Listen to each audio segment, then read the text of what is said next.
거기 또 32쪽에 학습목표 보시면 서준 형상화 방법을 중심으로 해서 서사갈래 특성을 이해보자고 했지, 그치? 뭘 이해하고? 서사갈래. 서사갈래. 그 앞에서 향수는 무슨 갈래였어?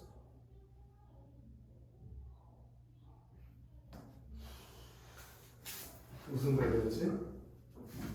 그 모르면 큰일 날 것 같은데 향수는 무슨 갈래였어? 그게 학습목표도 그걸 말을 못하는 말이 되나?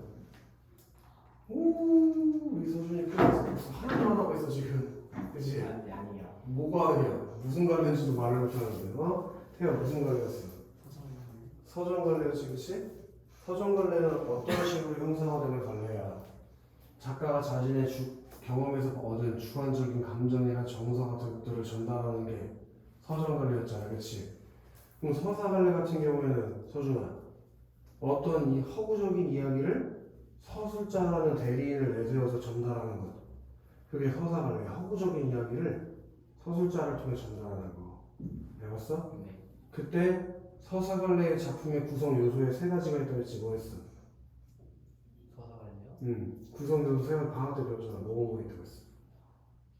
인물, 오. 배경. 오. 그치야? 인물 배경 사실 안 해놨네. 태연이는 필기가 되는데 왜 우리 서준이 필기가 안 됐지? 같은 사람한테 수업 들었는데?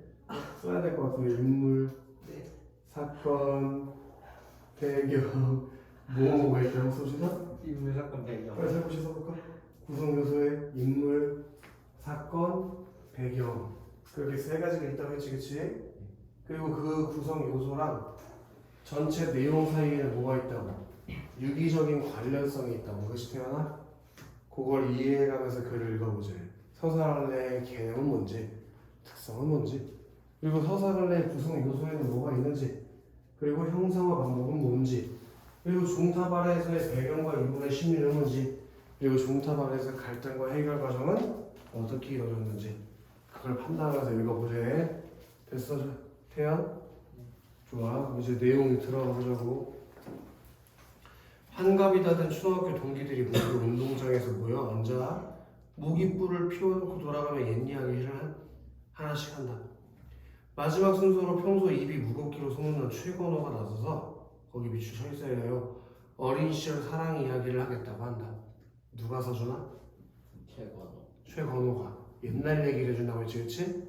그럼 한갑에 다 된 사람들끼리 모여서 얘기를 했던 건 외부 이야기고, 이제 최건호의 옛날 사랑 이야기가 내부 이야기가 되는 거지, 그치? 태연, 그렇게 외부 이야기 속에서 내부 이야기로 들어갔다가 다시 외부 이야기로 빠져나가는 소설의 구성 방법이 있어. 그건 무슨 구성이라고 불렀어? 이게 액자식 구성인 것이다. 외부에서 내부로 들어갔다가 다시 외부로 빠져나가는 거. 알겠어요? 지금 외부 이야기로는 뭐가 나왔어? 최건호가 옛날 동창들이랑 학교 운동장에 모여서 대화를 나눴던 거. 그러면서 지금 어디로 들어가게 된다고? 내부로 들어간다고 했지, 그치? 그 내부 이야기는 뭐에 대한 얘기가 나올 거라고 서준? 어린 시절 사랑. 좋아요. 자, 그리고 우리 이제 이 정도는 알 거라고 믿는데, 태연. 소설이 5단계로 구성되어 있지 않냐? 그 5단계가 뭐였어? 얘기해봐. 일단 전기, 위기, 절정결. 너무 잘했어. 그럼 발단은 소설의 어떤 부분이었어, 서준? 이야기를 시작하는 부분. 계속 씹으려봐, 어디? 좀 더 씹으려봐. 들어가 보자. 무슨 개소리가 또 나올지. 기대돼. 시작 부분 아니에요? 아이고, 그니까 더 이게 끝이야? 그게? 그게 끝이야? 그 너 지금 너 때문에 태연이가 떨고 있잖아. 씨발, 이거 나한테 오면 안 되는데, 이 새끼가 끝내야 되는데. 네. 뭐? 큰일 났어. 망했어. 태연, 뭐였어? 발단은 어떤 내용이 전달되는 부분이었어? 몰라요. 큰일 났다, 태연. 여기 어깨 나가겠다, 태연. 옆에서 써라. 3가지가 이루어져야 된다니까. 일단 등장인물을 소개해주는 단계라고 서준. 누가 나오는지 얘기를 해줘야지, 그치? 그리고 소설의 배경을 제시해주는 부분이라고. 공간적 배경은 어딘지, 시대적 배경은 언젠지 말을 해줘야 될 거 아니에요. 그리고 태연 마지막으로 어떤 사건이 펼쳐지게 될 건지 사건의 실마리가 제시되는 부분, 거기에 발단 부분이 하는 역할이다 이거야. 알겠어 서준? 다음 주에 물어도 모르면 죽어서 어떻게 나가가. 자 내일 또 갑시다. 이미 쳐졌잖아. 자 태연 그럼 다 아는 내용이니까 아는 내용에 대해서 물어보죠. 나가 누구야? 최건호죠. 최건호. 그리고 여기 나가 나왔다는 건 서준 이 소설의 시점에 대해서 제시를 그냥 시작부터 해준 것 같은데 어떤 시점이라는 걸 알 수 있어 일단. 1인칭. 그렇지. 여기서 사실 여기까지만 판단하는 게 맞는 건데 우리 이미 두 번째 배우고 있는 상황이니까 한 번에 가보죠. 1인칭 무슨 시점이야 이 소설? 주인공. 그렇지. 내가 뭐니까 이 작품의 주인공이니까. 맞아? 그럼 우리 이런 주인공 같은 인물을 소설에서 뭐라고 부르냐면 사건의 중심이 되는 인물이라고 해서 중심 인물이라고 불러. 중심 인물. 그걸 꼭 기억해줘 태연. 자, 내가 그 계집애를 맨 처음 본 것은 봄볕이 다냥하게 내리쬐는 한 낮이었다.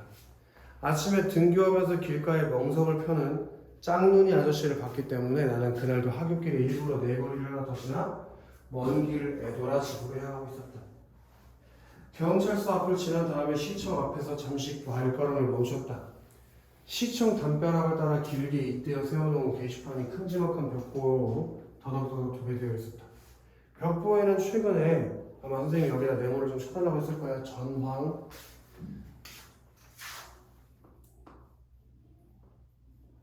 자, 친구들.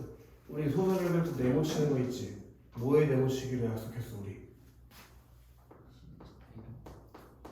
배경을 알려주는 내용들에 대해서 네모 치기로 약속했지, 그치? 맞아?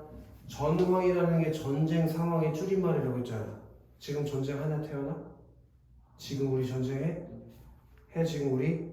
그러면 지금 요 소설에 네? 졸린 거 같은데? 안 들려. 확실해? 소설의 시대적 배경이 서준 언제야? 전쟁. 그러니까 우리나라가 언제 전쟁하고 있었어? 6.25. 그 6.25 전쟁을 소설의 시대적 배경을 하고 있다는 걸 이걸 통해서 알 수 있는 거 맞죠 태연? 전황이 주먹목덩이만 한 붓글씨로 짤막짤막하게 적혀 있어. 지나가던 행인들을 게시판 앞에 한참씩 붙들어 세우곤 했다. 국군 일사는 평양 일성, 국군과 유엔군 청청만 도하, 압록강 향해 진격중, 중공군 참전 사실 밝혀져 따위 새로운 소식들을 내가 차례로 접하게 된 것도 그 게시판을 통해서 했다. 만세 주장 고두밥을 훔쳐먹기로 작정한 날은 덤으로 최근의 전황을 접하는 날이기도 했다. 그럼 얘가 앞에서 있잖아 서준아. 길가에 멍석을 펴는 짝눈이 아저씨를 봤을 때 일부러 네 거리 하나 더 지나서 애돌아 집을 향했다고 했지? 그런 일이 있었기 때문에 누굴 만나게 되는 거야? 소녀를 만날 수 있게 된 것이 계집애를. 그게 소녀를 만나는 사건에 뭘 부여하는 거라고 서준? 실마리. 거기 개연성이라고 써 있을 거야 맞아? 네. 그 개연성에 동그라미 쳐놔야 돼. 개연성이 뭐야 서준아? 연결. 개연성, 인과관계가 똑같은 말이야. 네. 만약 이 일이 없었다면 뒤에 다른 일도 없었을 거라고. 아시겠어? 네. 내가 그렇게 만세주장 고두밥을 훔쳐먹기로 작정한 날 그럼 어디를 지나가게 됐었고 시청 앞 게시판을 지나가게 되겠지. 그렇게 최근에 전황을 접하는 날이기도 했다고. 이해됐나? 태연? 자, 최전방에서 중공군의 충계 대공세가 한창이었다. 국군 또는 유엔군 몇 사단이 무슨 고지전투에서 북괴군 몇 개 연대를 섬멸했고 무슨 고지전투에서 중공군 몇 개 사단을